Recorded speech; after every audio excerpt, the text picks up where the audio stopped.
সড়কে মৃত্যুর মিছিল, প্রতিদিনই ঝরছে তাজা প্রাণ।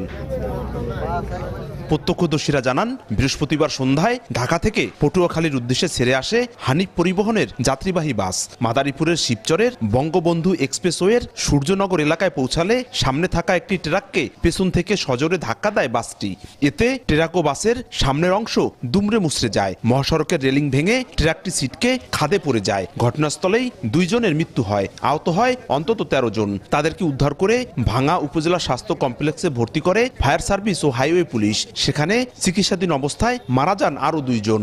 অবস্থার অবনতি হলে ফরিদপুর মেডিকেলে নেয়ার পথে আরো একজনের মৃত্যু হয়। 8-10 জন লোক আহত হয়েছে। চিল্লাচিল্লি শুনে আমরা সবাই এখানে উদ্ধার করার চেষ্টা করি। বেশিরভাগ এই দুর্ঘটনা ঘটে বেপরোয়া গতির কারণে। যেগুলো গতিবেগ দেওয়া হয়েছে জায়গায় জায়গায় মাইল পোস্ট দেওয়া হয়েছে, এগুলা তাকে কোনো গাড়ি এলাই চালক মানতেছে না সেগুলো। এখন পর্যন্ত মৃতের সংখ্যা 4 জন নিশ্চিত হতে পেরেছি।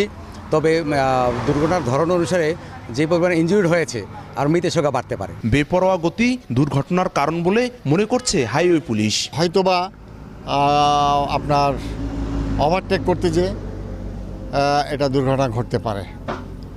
বাসটা ট্র্যাকের পিছনে লাগা দেয়, অন দ্য স্পটে 2 জন যাত্রী মারা যায়, আর একটা হলো হাসপাতালে যে চিকিৎসাধীন অবস্থা মারা যায়। নিহত বাস যাত্রীদের গ্রামের বাড়ি পটুয়াখালী, সিরাজগঞ্জ ও বরিশাল। সঞ্জয় কর্মকার, অভিজিৎ, সময় সংবাদ, মাদারীপুর।